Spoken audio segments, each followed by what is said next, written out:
Hello everyone, नमस्ते अनि स्वागत छ हजुरहरूलाई हिमालय किचनमा।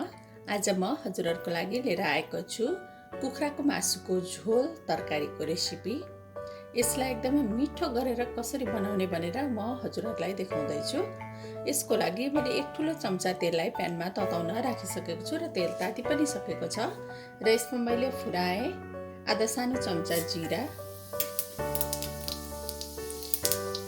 आधा सानो चम्चा सौंफ,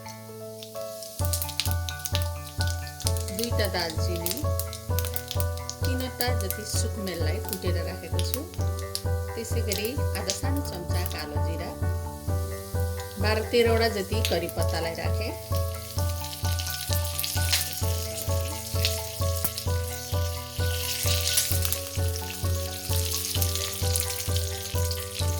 र अब यति बेला भएपछि मैले एउटा ठुलो प्याजलाई काटेर लिएको छु, त्यसलाई राखेँ।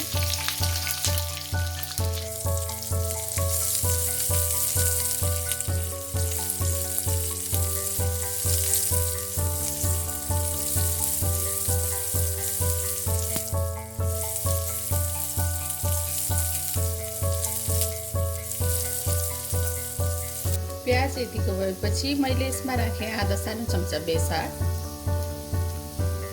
चलाइदिउँ। बेसार राखेपछि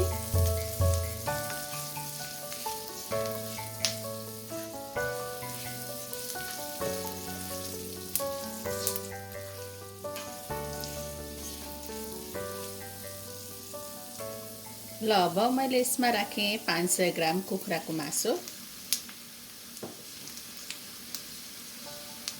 नुन राखेँ मैले थोरै। अब यसलाई राम्ररी मिक्स गरिदिउँ।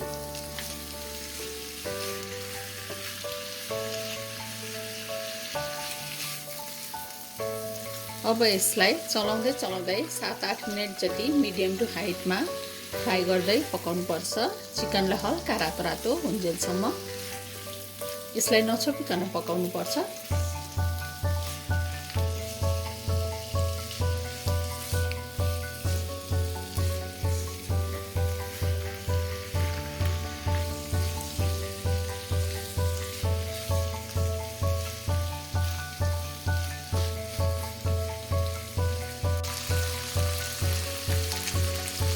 ल अब 7-8 मिनट जति यसलाई चलाउँदै फ्राई गरेपछि हाम्रो चिकन यतिको भएको छ।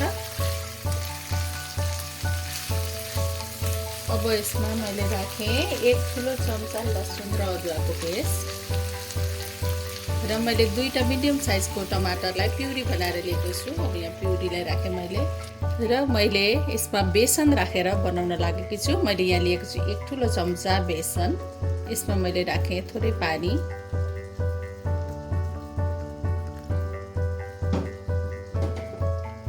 अब यसलाई राम्ररी यसरी फिटेर बनाऊँ।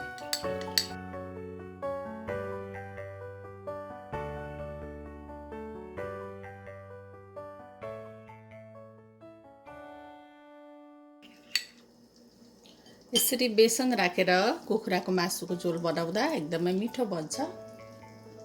र मैले यसमा राखेँ थोरै नुन। अब चलाइदिउँ।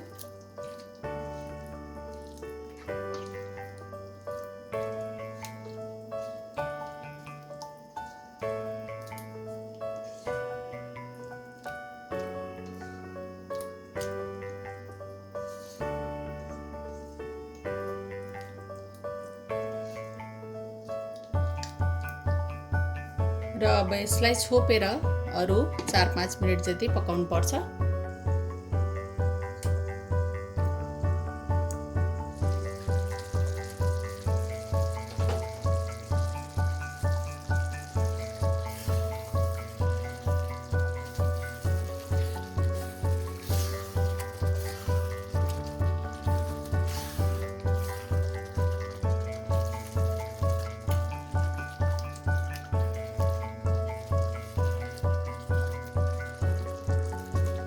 यति बेला भएपछि मैले यसमा राखेँ 1 ठुलो चम्चा जिरा र धनियाको पाउडर, 1 सानो चम्चा काश्मिरी रातो खुर्सानीको धुलो।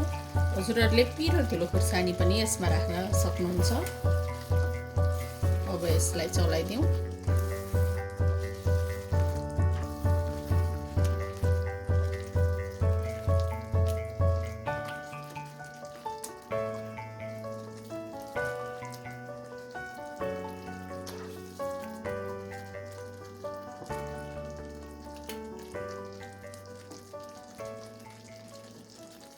अब मैले यसमा राखेँ आधा लिटर जति मनतातो पानी। यो झोल चाहिँ आफूलाई कतिको बाक्लो पातलो मनपर्छ त्यही अनुसार पानी राख्न सकिन्छ यसमा।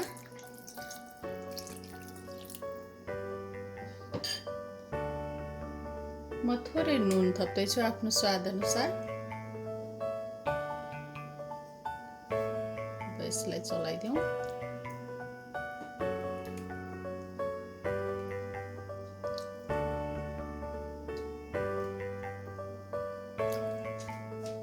अब यसलाई छोपेर अझै 10-12 मिनेट जति पकाउनु पर्छ मिडियम टु हाई हिटमा।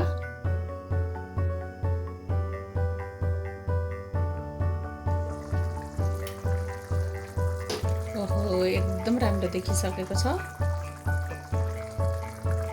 अब मैले यति बेला भएपछि यसमा राखेँ आधा सानो चम्चा कसुरी मेथी,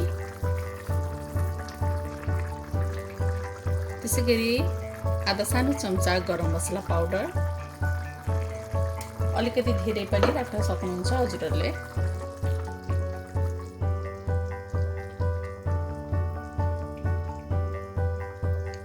अब 1 मिनेट जति यसलाई यतिकै नछुबिकन पकाउँ। ल अब अन्त्यमा मैले यसमा राखेँ हरियो धनियाँको पत्ताहरू।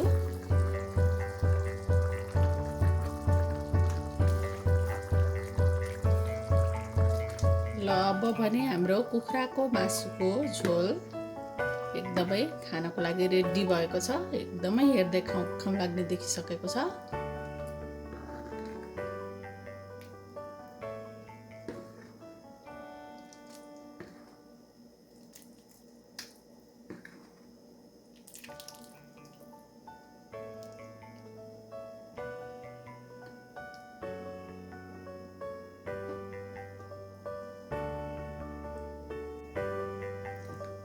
ल अब यसरी हाम्रो कुखुराको मासुको झोल चाहिँ बनेर खानको लागि रेडी भएको छ।